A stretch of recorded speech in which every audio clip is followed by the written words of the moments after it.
Hello my dear students, आप सभी का स्वागत है महावीर क्लासेस के इस खूबसूरत से प्लेटफॉर्म पे, जहां आज हम बात करने वाले हैं कि आपका क्या बेस्ट सब्जेक्ट कॉम्बिनेशन होना चाहिए। क्या में कह सकते हैं जो डोमेन है, आपको जो डोमेन सिलेक्ट करना है सीयूईटी के एग्जाम में वो क्या होना चाहिए, इस पूरी वीडियो में हम डिस्कस करेंगे। अगर इसके पहले वाली वीडियो आपने नहीं देखी है जिसमें हमने पूरी चर्चा करी थी कि रजिस्ट्रेशन कब से स्टार्ट होना है, कब तक भरे जाएंगे, लास्ट डेट क्या होगी रजिस्ट्रेशन की, कितनी फीस लगनी है, अगर आप एक्स्ट्रा सब्जेक्ट लेते हैं तो फिर कितना एक्स्ट्रा पे करना पड़ेगा, सिलेबस क्या है, एग्जाम की डेट क्या है, रिजल्ट की डेट क्या है, कब से एडमिशन स्टार्ट होंगे आपकी यूनिवर्सिटी के, ये सारी बातें हम डिस्कस कर चुके हैं इसके पहले वाली वीडियो में। तो अगर आपने नहीं देखी है तो अभी जाके इसकी रिलेटेड वीडियो में क्लिक करिए, आपको यहाँ पे वीडियो मिल जाएगी। तो यहां पे जो हम बात करेंगे बेस्ट कॉम्बिनेशन सब्जेक्ट क्या होगा, जैसे कि डोमेन, जर्नल और लैंग्वेज। आप सभी को पता होगा कि आपको 3 टेस्ट देने होते हैं, जिसमें से डोमेन टेस्ट, जर्नल टेस्ट और लैंग्वेज टेस्ट। अब ये जर्नल टेस्ट तो सबको देना है, लैंग्वेज टेस्ट सबको देना है। अब वो लिस्ट A1 क्या है, B1 क्या है और B2 क्या है, हम B1 B2 की भी बात करेंगे और जो आपके डोमेन सब्जेक्ट जर्नल टेस्ट है उसकी भी बात करेंगे और डोमेन टेस्ट की भी बात करेंगे। तो चलिए हम चर्चा करते हैं सीयूईटी में सब्जेक्ट की लिस्ट क्या है। सबसे पहले तो जो कह सकते हैं आप सब, जो सीयूईटी का डोमेन है, आप 10 सब्जेक्ट सिलेक्ट कर सकते हो। You can choose 10 subject from the above CUET domains और ऑल ऑफ 3 सेक्शंस। अब कौन कौन से डोमेन हैं, उन डोमेन की हम चर्चा कर लेते हैं। सबसे पहले तो अकाउंटेंसी, अगर आपको बीकॉम करना है, एमकॉम करना है, अकाउंटेंसी। एग्रीकल्चर, एग्रीकल्चर यहां पे ठीक है। Anthropology, biotechnology, biochemistry, business studies, chemistry, ये क्या है मैं अभी अभी चर्चा करूंगा। ये कैसे सिलेक्ट करना है हम चर्चा करेंगे। पहले तो देख लो कि कौन कौन सी, स्क्रीनशॉट लेते जाओ। फॉर्म फिल करते समय ये गलती ना करें, कौन से, नहीं तो क्या होता है अलग अलग यूनिवर्सिटी अलग अलग तरीके से डोमेन को लेके सीयूईटी को मान्यता देती है, कह सकते हैं। आपको जैसे मान लो सपोज बीटेक करना है तो बीटेक में करेक्ट कॉम्बिनेशन क्या होना चाहिए, वो करेक्ट कॉम्बिनेशन आपको पता होना चाहिए, वो मैं बताऊंगा आपको। अगर आप सपोज मान लो ऑनर्स की डिग्री, अकाउंटेंसी में ऑनर्स की डिग्री या कहीं पे भी आपको कोई भी डिग्री चाहिए तो उसके लिए बेस्ट कॉम्बिनेशन होना जरूरी है।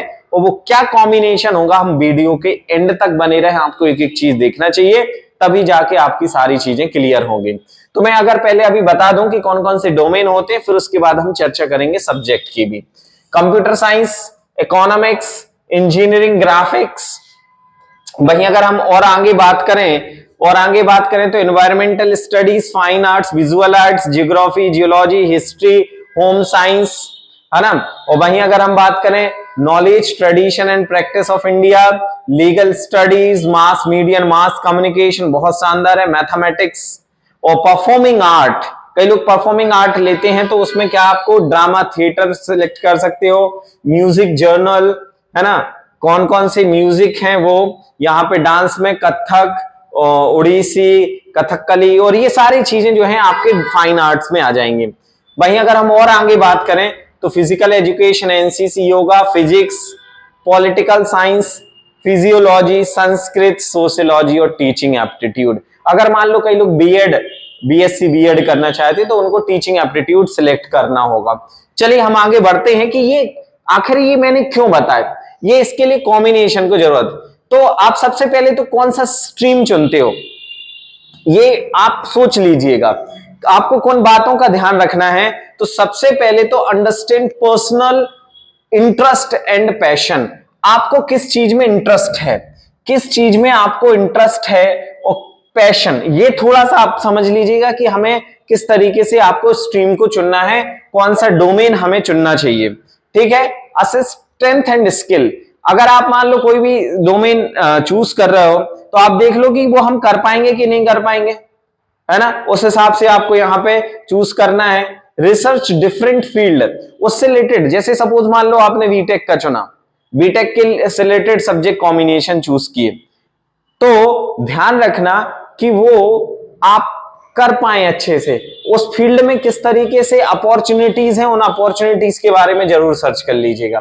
कंसीडर फ्यूचर करियर गोल्स, क्या हम आगे जाके इस सब्जेक्ट में, इस डोमेन में क्या कर सकते हैं, किस तरीके से कर सकते हैं, इन बातों का जरूर ध्यान रखें। और सबसे जो इंपॉर्टेंट चीज है, how to select CUET domain subject 2024।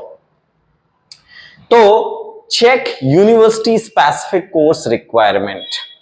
Suppose मान लो आपको दिल्ली यूनिवर्सिटी में एडमिशन लेना है। अब दिल्ली यूनिवर्सिटी में आपको सपोज BSc B.Ed के लिए करना है या जियोलॉजी के लिए करना है, तो सिलेक्ट देख लो जियोलॉजी में दिल्ली यूनिवर्सिटी किस तरीके का कॉम्बिनेशन, डोमेन में कौन सी टेस्ट चाहिए, जनरल टेस्ट में क्या चाहिए, उसके बाद अगर हम बात करें तो लैंग्वेज में कौन सी लैंग्वेज वो चूज कर रहा है, लैंग्वेज मांग रहा है, उनको आपको सिलेक्ट करना पड़ेगा। तभी नहीं तो आप पता चली CUET का एग्जाम क्वालिफाई करे हो और वहां पे वो डोमेन ही मैच नहीं कर रहा, वो कॉम्बिनेशन ही नहीं मैच कर रहा, और वो कॉम्बिनेशन क्या होगा हम उस पर भी चर्चा करने वाले हैं। आगे हम बढ़ते हैं। तो जैसे for example to study BCom honours in Delhi university, आपको दिल्ली यूनिवर्सिटी से BCom ऑनर्स की डिग्री ऑब्टेन करनी है। BCom की डिग्री यहां पे चाहिए आपको दिल्ली यूनिवर्सिटी की, ठीक है ना। तो क्या अपीयरेंस होना चाहिए, कौन सी वो सब्जेक्ट कॉम्बिनेशन होना चाहिए, वो हम यहाँ पे समझाते हैं आपको। सबसे पहले तो कॉम्बिनेशन 1 क्या होगा। कॉम्बिनेशन 1 क्या होगा, मतलब आप इस कॉम्बिनेशन के थ्रू भी सिलेक्ट हो सकते हो। अब सबसे पहले तो लिस्ट ए, अभी हम चर्चा करेंगे आगे कि लिस्ट ए सब्जेक्ट कौन से हैं। वीडियो के एंड तक बने रहना भाई। लिस्ट ए सब्जेक्ट कौन से हैं हम उस पर बात करेंगे अभी। और वहीं अगर हम बात करें मैथमेटिक्स की, तो लिस्ट ए में लैंग्वेज, एक कोई भी लैंग्वेज किससे, लिस्ट ए से। जनरली आप MP के होंगे, इंडिया के होंगे, हिंदी इंग्लिश रीजन से आते होंगे, तो ज्यादातर लोगों की लिस्ट ए क्या होती, या तो इंग्लिश होती या फिर हिंदी होती, वो आपके अकॉर्डिंग आप चूज कर लीजिएगा। दूसरा अप्लाइड मैथमेटिक्स, ये चाहिए भाई, चाहिए, तभी आप BCom ऑनर्स की डिग्री को ऑब्टेन कर सकते हो। तो अप्लाइड मैथमेटिक्स के साथ कोई भी 2 subject out of which at least 1 should be from list B1, कम से कम B1 का एक सब्जेक्ट होना चाहिए। मतलब तीन तो डोमेन सिलेक्ट करना ही है। पहला मैथमेटिक्स और कोई भी 2 सब्जेक्ट, कहां से, लिस्ट B1 से। अभी हम B1 और B2 लिस्ट दोनों की चर्चा करेंगे। ये लिस्ट A, B1 और B2 क्या है, इनकी हम चर्चा करने वाले हैं अभी। बिल्कुल एंड तक बने रहिए, आपके लिए ही वीडियो बनाई है भाई। अब कॉम्बिनेशन 2 क्या हो सकता है, any one of language from list A, वही अभी हमने बात करी थी। या फिर अकाउंटेंसी, मतलब आप एक अकाउंटेंसी स्ट्रीम चुन लो, bookkeeping with any 2 subject from which at least 1 should be from list B1। अब ये B1 और B2 लिस्ट क्या है, A लिस्ट क्या है, लिस्ट B क्या है, हम सारी बातें समझाते हैं आपको। सबसे पहले तो हम लिस्ट A की बात कर लेते हैं। लिस्ट A में से आपके पास, ध्यान से आप देख रहे होंगे, तो एक तो हो गया हिंदी मीडियम वालों के लिए, और इंग्लिश हो गया इंग्लिश मीडियम वालों के लिए, है ना। और बाकी जो भी जिस मीडियम से आते होंगे, कोई उड़ीसा से आता होगा, कोई चाइनीज होगा, कोई उर्दू होगा, मलयालम होगा, तेलुगु होगा, कन्नड़ा, वो सिलेक्ट करेंगे। अगर आप हिंदी मीडियम से हैं, MP के हैं, आपको हिंदी चूज करनी है। अगर आप इंग्लिश मीडियम के हैं तो आपको इंग्लिश चूज करनी है, दैट्स ऑल। ये आपकी एक लैंग्वेज हो जाएगी। लैंग्वेज हो गई एक, कम से कम एक लैंग्वेज चूज करना है आपको। लैंग्वेज टेस्ट हो जाएगा जो भी आप चूज करोगे। अब वहीं अगर हम बात करें CUET लिस्ट B1 सब्जेक्ट की, तो B1 सब्जेक्ट क्या है, मतलब अभी जैसे आपने देखा था कि B1 में से कोई भी एक सब्जेक्ट होना चाहिए। जैसे अभी हमने एक एग्जाम्पल लिया था BCom ऑनर्स, ऐसे B.Tech में मैथमेटिक्स होना जरूरी है ना। तो आपको क्या करना है, यहां से आप मैथमेटिक्स उठा लोगे, जो मैथ्स वाले होंगे, जो बायोलॉजी वाले होंगे भाई, वो अपने जैसे बायोलॉजी के हिसाब से कोई कोर्स करना चाह रहे होंगे तो एक बायोलॉजी का कोर्स उठा के रख लेंगे यहाँ पे, है ना। तो आप अपने सब्जेक्ट उठा ले, मैथमेटिक्स उठा लें, है ना। वहीं अगर हम बात करें तो सोशियोलॉजी, हिस्ट्री, फिजिक्स ले लो, है ना। अगर कोई और मान लो सपोज कोई बीए करना चाहता है, भाई मैथमेटिक्स का स्टूडेंट है लेकिन बीए करना है, तो आपको हिस्ट्री ही चूज करनी पड़ेगी। आप सोचो कि मैथ्स का टेस्ट देके, फिजिक्स का टेस्ट देके हम सीयूईटी निकल जाएंगे और फिर हम बीए बीकॉम कर लेंगे, तो पॉसिबल नहीं है। या जो बीकॉम वाले हैं वो चाह रहे हैं कि हम कोई दूसरे कोर्स करें, तो आपको उसके हिसाब से कॉम्बिनेशन फॉर्म करना पड़ेगा, तभी सीयूईटी में वो सब्जेक्ट के लिए आप मान्य होंगे। ध्यान रख लो, ये बात दिमाग में बिठा लो सभी लोग, ठीक है ना। तो जो बायोलॉजी वाले होंगे वो बायोलॉजी सब्जेक्ट चूज करेंगे। अब देखो याद रखना, बायोटेक्नो कई कोर्सेज में बायोलॉजी नहीं चलती, बायोटेक्नोलॉजी के साथ काम करना पड़ेगा, आपको वो चूज करना पड़ेगा। अगर कोई कंप्यूटर साइंस से बीटेक करना चाहता है, सीएस चुनना पड़ेगा, ध्यान रखिएगा। तो यहाँ पे कम से कम 2 सब्जेक्ट आपको चूज करने पड़ेंगे B1 से। वहीं अगर हम बात करें B2 सब्जेक्ट क्या होते हैं, तो एक B2 जो भी आपको, जैसे कोई मान लो परफॉर्मिंग आर्ट में करना चाहता है, मैथ सब्जेक्ट था, लेकिन भाई मैथ सब्जेक्ट पढ़ते पढ़ते मन उब गया और इच्छा नहीं हो रही कि हमें आगे इसी फील्ड में जाना है, तो वो क्या कर सकता है, वो परफॉर्मिंग आर्ट चूज कर सकता है। अगर किसी का कम्युनिकेशन, मास मीडिया, भाई एंकर बनना है, न्यूज एंकर बनना है, मास मीडिया सिलेक्ट कर लो, B2 सब्जेक्ट। ये एक्स्ट्रा सब्जेक्ट होते हैं, मतलब वो भी चूज कर लो, ये भी चूज कर लो, एक्स्ट्रा साथ में आप 2 सब्जेक्ट, एक्स्ट्रा सब्जेक्ट जितने दे सको उतने। आपको लगता है कि यार हमें आगे जाके इस फील्ड में भी जाना है, एक सब्जेक्ट ले लो, हमें इस फील्ड में भी जाना है, दूसरा सब्जेक्ट। आपको क्या होगा, ऑप्शंस खुल जाएंगे, आप कोई भी कोर्स में अप्लाई कर पाएंगे आफ्टर 12th, जब सीयूईटी के एग्जाम फॉर्म फिल होंगे, काउंसलिंग फॉर्म फिल होंगे, आपका नाम आ जाएगा लिस्ट में, आप बढ़िया एडमिशन लो, पढ़ो, खूब तरक्की करो। तो ये सारी चीजें यहाँ पे आपको ध्यान रखनी होगी।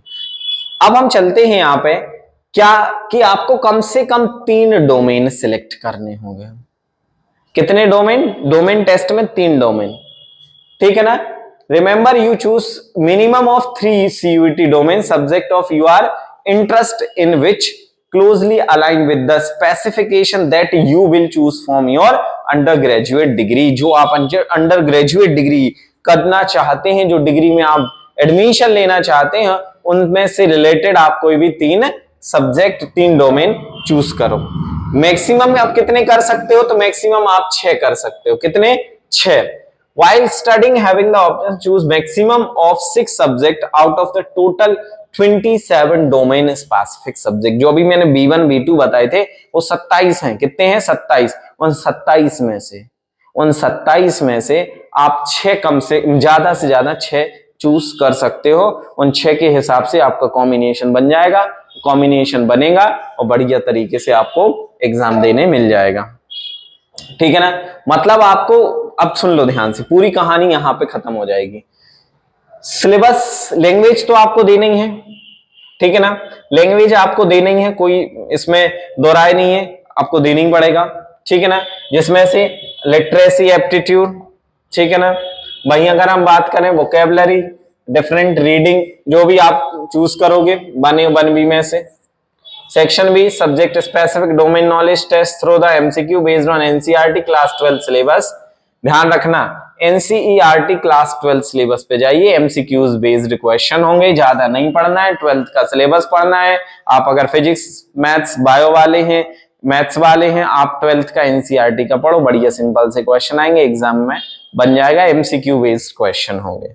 Static, general knowledge, current affairs, अगर हम ये सबको देना है, ये सबको देना है, मतलब यहां से एक लैंग्वेज और एक जनरल टेस्ट आपको देना ही पड़ेगा, कोई ऑप्शन नहीं है, आप इनको देना ही पड़ेगा, ठीक है। और वहीं अगर हम बात करें तो आपको यहाँ पे आपको चूज करने पड़ेंगे कि आप किस फील्ड में जाना चाहते हैं, बीच वाले में, ठीक है, वो आपके ऊपर डिपेंड करेगा। ठीक है, तो ये सारी चीजें यहाँ पे होंगी गाय में। सेक्शन 3 जो कि जनरल टेस्ट होगा, 75 में से 60 क्वेश्चन करने पड़ेंगे, 5 नंबर का होगा, 300 नंबर का ये, 200 नंबर का ये, 200 नंबर का ये हो जाएगा। तो 200, 200, 400, 300, 700, तो टोटल कितने मार्क्स का होगा बेटा? 700 मार्क्स का होगा पेपर। तो आई होप कि आपको सारी चीजें क्लियर हुई होंगी। और कितने लोग चाहते हैं कि ऑनलाइन हम इसका पूरा एक डिटेल्ड कोर्स लेके आए, क्रैश कोर्स लेके आए, तो कमेंट बॉक्स में कमेंट कीजिए। थैंक यू सो मच, मिलते हैं अगली वीडियो में।